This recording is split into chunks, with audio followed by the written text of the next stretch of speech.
আজকে ডিনারে বানিয়ে নেব বাসমতি রাইস চালের পোলাও। তার জন্য চালটাকে দেখো ম্যারিনেট করে রেখেছি। পোলাও দেখো তৈরি হয়ে গেছে।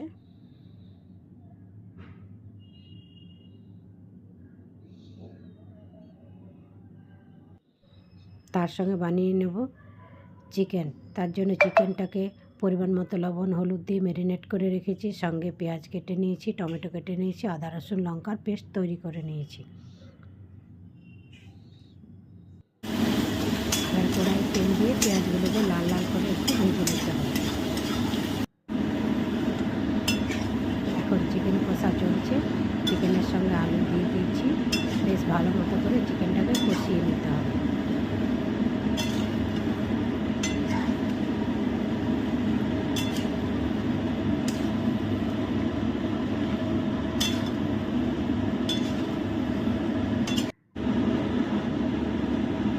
চিকেন কষা রেডি।